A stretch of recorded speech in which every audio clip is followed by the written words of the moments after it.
Que a paz de Cristo esteja com você e com a sua casa. Pai querido, louvado seja teu nome nesta hora.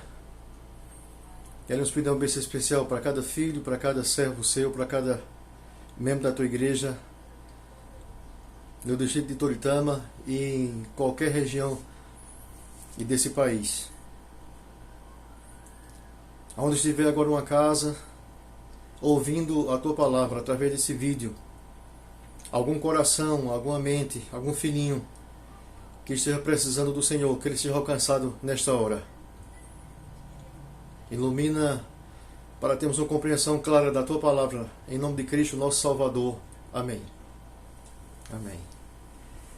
Meus queridos, é um prazer voltar a falar com vocês. Gostaria que fosse pessoal, mas hoje carece ser através do vídeo. Eu convido você, por bondade, a abrir a sua Bíblia na carta de Paulo a Tito, capítulo 2, e os versos 11 até o verso 14. O apóstolo Paulo tem assuntos na Bíblia que ele domina como ninguém: a justificação, a reconciliação e a graça de Deus. São assuntos que Paulo lida com muita sabedoria divina. Hoje vamos tratar um pouco a respeito da graça de Deus. Na carta a Tito, ele faz algo que não costumava fazer em outras cartas, quando a escrevia. Algumas cartas, primeiro ele ensinava a doutrina, a sustentação teológica para a igreja, e depois o que a igreja deveria fazer, os deveres da igreja, do cristão. Aqui ele inverte isso. Ele primeiro mostra os deveres das pessoas, para depois então dar a teologia, a doutrina. Se você observar a partir do verso 1 do capítulo 2 de Tito, ele fala os deveres dos homens, das mulheres, dos jovens. E só então é que depois ele apresenta a doutrina, a sustentação teológica. Paulo, eu preciso dar um tema a esta mensagem: a graça de Deus, o fundamento para uma vida santa. Repito, a graça de Deus, o fundamento para uma vida santa. Eu vou ler os versos 11 a 14, que diz assim: porquanto a graça de Deus se manifestou salvadora a todos os homens, educando-nos para que, renegada a impiedade e as paixões mundanas, vivamos no presente século, sensata, justa e piedosamente. Verso 13. Aguardando a bendita esperança e a manifestação da glória do nosso grande Deus e Salvador, Cristo Jesus, o qual a si mesmo se deu por nós, a fim de remir-nos de toda iniquidade e purificar para si mesmo um povo exclusivamente seu, zeloso de boas obras. Amém? Paulo, aqui ele fala 4 aspectos ou considerações sobre a graça de Deus. No verso 11, ele fala sobre a epifania da graça. No verso 12, ele fala sobre a pedagogia da graça. No verso 13, ele fala sobre a epifania da glória, que ele chama de bendita esperança. E no verso 14, ele fala sobre a operação da graça. No verso 11, ele apresenta 3 características da graça de Deus. Mas antes de comentar, o que é epifania? Nesse contexto, a palavra epifania é a manifestação de Deus sobrenatural.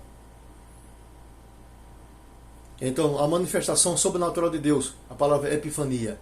Algo que estava escondido e foi revelado. Estava guardado e foi revelado. E como é que a gente encontra a epifania da graça? Quando Jesus nasce da Virgem Maria. Quando ele vive na carpintaria com seu pai. Quando ele morre na cruz para nos salvar e nos dar vida eterna. Eu pensava que a cruz tinha revelado a graça, mas foi a graça que revelou a cruz. Então no verso 11 ele fala de 3 aspectos da epifania da graça. No verso 11 ele começa assim: porquanto a graça de Deus. A graça tem uma origem. E a origem da graça é Deus. Não só a graça, mas nós também. Nós acreditamos que nós somos obras da mão de quem? Da mão de Deus. A graça tem uma origem. Deus. Amém? Por isso que podemos confiar em Jesus Cristo. Podemos confiar na sua palavra. Porque existe uma origem da graça. Deus. Amém? Mas ainda no verso 11, fala também sobre qual é a natureza da graça. Aí diz o verso 11: porquanto a graça de Deus se manifestou salvadora. E aqui eu quero me demorar mais alguns minutos. A graça não veio destruir você. A graça não veio condenar você e a mim. Ela veio nos salvar. Amém? A mensagem desta hora quero dizer a você, onde você estiver agora, não importa o que você fez, o que você faz, o que você vive fazendo, eu quero dizer a você que a graça está aí e veio salvar você. Lucas 19, verso 10 reza assim: porque o Filho do Homem veio buscar e salvar os perdidos. Amém? João 3,17: o Filho do Homem veio ao mundo não para condenar o mundo, mas para que o mundo fosse salvo por ele. Cristo quer salvar você e a sua família. Amém? Onde você estiver agora, não importa até onde você desceu, até onde você foi, até onde o pecado mergulhou você, eu quero dizer a você que a graça está aí presente, porque ele veio salvar você. Amém? Ainda outro aspecto ou característica da graça no verso 11: porquanto a graça de Deus se manifestou salvador a todos os homens. Quem são esses todos? São todos mesmo? Veja o que diz Apocalipse capítulo 5 e o verso 9. E entoavam um novo cântico dizendo: digno és de tomar o livro e de abrir os selos, porque fostes morto e com o teu sangue comprastes para Deus os que procedem de toda tribo, língua, povo e nação. Amém? Quem são esses todos? Os que foram comprados com o sangue de Jesus Cristo. Nós pertencemos a Deus de duas formas. Primeiro, por criação. E segundo, por redenção. Ele nos comprou com o seu sangue. Amém? Todo aquele que aceita Cristo como Salvador, que entrega a vida e o coração a Cristo, são comprados pelo precioso sangue de Jesus Cristo. Amém? Então a graça tem uma origem em Deus. A sua natureza é salvadora. E a sua extensão, todos aqueles que aceitam Cristo como Senhor e Salvador. A graça de Deus está sendo oferecida a você. Abra seu coração. Deixe Deus fazer parte da sua história e da sua vida. Faz quanto tempo que a graça de Deus tem andado atrás de você, tentando resgatar você, trazer você de volta para a casa do Pai. Interessante é que no verso 12, Paulo fala sobre a pedagogia da graça. No verso 13, ele fala sobre a epifania da graça, a epifania da glória. A epifania da graça, Cristo sendo revelado, nascendo de Maria. Uma manifestação sobrenatural. E no verso 13, ele fala sobre a epifania da glória, que é uma referência à volta de Cristo. A epifania, uma manifestação que ainda não aconteceu, mas vai acontecer. Nós acreditamos nisso profundamente. Amém? Eu fiquei pensando assim, se no verso 11 ele falou sobre a epifania da graça que é Cristo se manifestando e como um homem veio nos salvar. E por que logo no segundo, por que logo então no verso 12 ele não fala e sobre a epifania da glória, que ele chama de bendita esperança? Então Cristo veio e ele vai voltar. Mas ele faz um intervalo entre o verso 11 e o verso 13. Para nos ensinar o quê? Leamos por bondade o verso 12. Educando-nos para que, renegada a impiedade e as paixões mundanas, vivamos no presente século, sensata, justa e piedosamente. Em outras palavras, Paulo quer dizer o seguinte,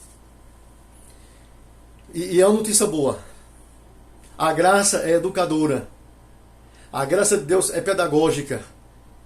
E a notícia boa, nessa hora, nesse momento, é que nessa escola da graça tem lugar e vaga para todo mundo. As aulas já começaram. Dá uma passadinha por lá. se matricule. Aquilo que seu pai e sua mãe não conseguiu fazer por você, na escola da graça, o Mestre Jesus Cristo fará na sua vida. Eu não sei quanto tempo seu pai, sua mãe, quem sabe seus irmãos e amigos têm tentado levar você pelo caminho e da salvação da vida eterna e você nunca prestou atenção. E se prestou foi do seu jeito. Eu quero acreditar que nesse momento você tem um tempinho a mais. Aquilo que os seus pais e a igreja não conseguiu fazer por você. Dá uma entrada na escola da graça. Se matricule lá. Porque Deus pode. É com você que eu estou falando mesmo. Deus pode, através da sua vida, se você der uma chance a Ele, abrir o seu coração, aquilo que os pais, o pastor e a igreja não podem fazer, a graça pode. Se matricula. Você é esposo. Faz quanto tempo mesmo que a sua esposa aguarda essa conversão, essa transformação de vida? Deus quer salvar você e a sua casa. Deixa Ele entrar na sua vida. Deixa Ele fazer parte da sua história. Agora, o que me chama a atenção no verso 12 é o seguinte.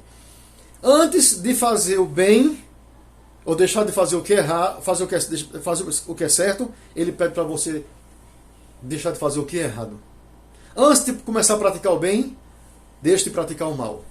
Abandone as paixões mundanas. A impiedade e as paixões mundanas. Impiedade é um relacionamento incorreto com Deus. É você procurar de alguma forma, ou através até da teologia, contrariar Deus e a sua palavra. Paixões mundanas é esse desejo carnal, essa lascívia, esse desejo sexual, essa tendência para o mal, para fazer as coisas erradas. Agora, tremendo essas três palavras. Depois que você abandonar a impiedade, as paixões mundanas, aí você vive uma vida sensata, justa e piedosa. O que é uma vida sensata? É um correto relacionamento com você mesmo. É você ter autodisciplina, é você ter autocontrole, é você saber dizer não. Vida correta com você mesmo é reconhecer seus erros, reconhecer seus pecados e permitir que Deus transforme, entre e invada a sua vida. Viver uma vida justa é você viver um correto relacionamento com o seu próximo. Não querer ser melhor, não querer ser mais importante do que ninguém. E para alcançar alguma coisa tem que passar por cima de alguém. E uma vida piedosa é colocar Deus no lugar certo na nossa vida, no nosso coração. Deus está convidando você, está chamando você para você viver uma vida sensata, um correto relacionamento com você mesmo. Uma vida justa, um correto relacionamento com o seu semelhante. E uma vida piedosa, um correto relacionamento com Deus. É como que Paulo estivesse dizendo assim: você precisa viver um correto relacionamento para dentro, para fora e para cima. Muitas vezes não temos um correto relacionamento com nós mesmos, porque não buscamos Deus em primeiro lugar. Às vezes não temos um correto relacionamento com o nosso semelhante, porque não colocamos Deus em primeiro lugar. Dê uma chance a Deus. Ele pode transformar você e a mim. Na escola da graça, esse professor pode fazer coisas tremendas. Eu lembro que tinha matérias na escola que eu sempre fui enrolado quando se trata de escola. E tinha matéria que era difícil demais, eu entendi que era muito complicado. A mãe colocava na aula de reforço, de vez em quando levava uma pisa, mas é porque eu não conseguia alcançar. Tem matéria difícil na vida espiritual, que nem você e eu jamais vamos conseguir vencê-la. Vamos conseguir ser aprovados nessas matérias. Mas Ele pode. Em nome de Deus, Jesus Cristo pode. A graça de Deus pode fazer você e a mim um vencedor. Não deixe mais a sua esposa, nem seus pais, nem seu esposo ficar esperando pela uma transformação de vida. Você tem tempo agora. Dá um pulinho lá. Tem vaga para todo mundo. Se matricula. E Deus e na escola da graça transformar a minha e a sua vida. Depois então ele fala da epifania da glória, que ele chama de bendita esperança. Não pode morrer no nosso peito esse desejo de ir para o céu, de olhar para as nuvens e abrir nossos braços, que nós estamos aguardando o nosso Redentor e o nosso Salvador, e pegado na mão da esposa, do cônjuge e dos filhos, a gente ser levado pelos anjos para morar com Deus. A gente não pode perder de vista esse desejo que está no peito da gente, de encontrar com Ele nas nuvens, nosso Redentor, nosso Salvador, nosso Provedor. Eu não perca essa esperança. Então, por que esse intervalo? Porque ele colocou o verso 12 entre o verso 11 e o 13, para nos dar uma chance de, na escola da graça, encontrarmos o nosso maior professor e mestre, que pode curar as nossas feridas. Você pode estar se lamentando, chorando, mas Deus está aí agora, ao seu lado, na pessoa de Cristo, para lhe abraçar. Eu pensei assim, então, não carecia Paulo dizer mais nada. Ele podia encerrar com a volta de Cristo e no verso 13. Mas para Paulo não tinha sentido. A graça sem compromisso, a graça sem visão e a graça sem missão. Não tem sentido para Paulo. Você foi salvo por Cristo e pronto. Não. O que é que Paulo entendia? Que essa graça que alcançou ele tinha que ser repartida, tinha que ser dividida. Muita gente tinha que conhecer o que Deus operou na vida dele. Então, se a graça de Deus alcançou você, e você pode ser um instrumento dele em qualquer hora, agora e em qualquer momento da história. Leamos o verso 14. O qual assim mesmo se deu por nós, a fim de remir-nos de toda a iniquidade e purificar para si mesmo um povo exclusivamente seu, zeloso de boas obras. Aqui no verso 14, Paulo fala sobre a operação da graça. E 3 coisas importantes que Paulo fala aqui. O presente da graça, o propósito da graça e o objetivo da graça. 3 coisas importantes. O presente da graça está no começo do verso. O qual assim mesmo se deu por nós. Quando você precisou, ele deu o melhor. Lembra do jardim do Éden? A tempestade que derrubou árvores, arrastou e deixou os seres humanos sem roupa. Lembra disso? Deus foi lá no baú e ele pega o que ele tem de mais caro, o que ele tem de mais precioso, o que ele tem de mais valioso, o que ele tem de mais importante e deu: Jesus Cristo. Quando precisamos, o céu deu o que ele tinha de melhor. Então, quando você for dar alguma coisa para Deus, o seu tempo, o seu coração, a sua mente, o seu dízimo, a sua oferta, dê o melhor. Porque quando eu precisei, quando você precisou, ele deu o melhor que ele tinha: o seu Filho Jesus Cristo. Amém? Não jogue no lixo e não jogue fora o que o céu lhe deu de graça. Amém? Mas ele fala também sobre o propósito da graça, o qual assim mesmo se deu por nós, a fim de remir-nos de toda iniquidade e purificar para si mesmo um povo exclusivamente seu.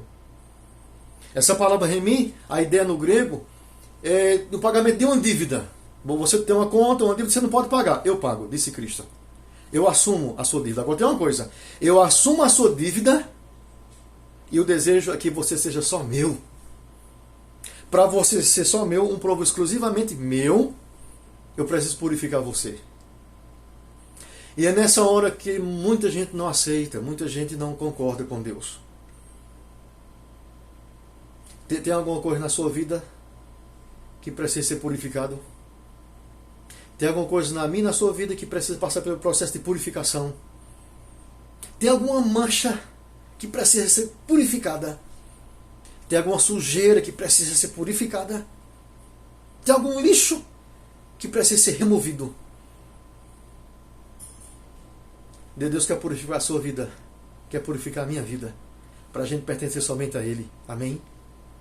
E ele acrescenta aqui, no finalzinho do verso 14, purificar para si mesmo um povo exclusivamente seu, zeloso de boas obras.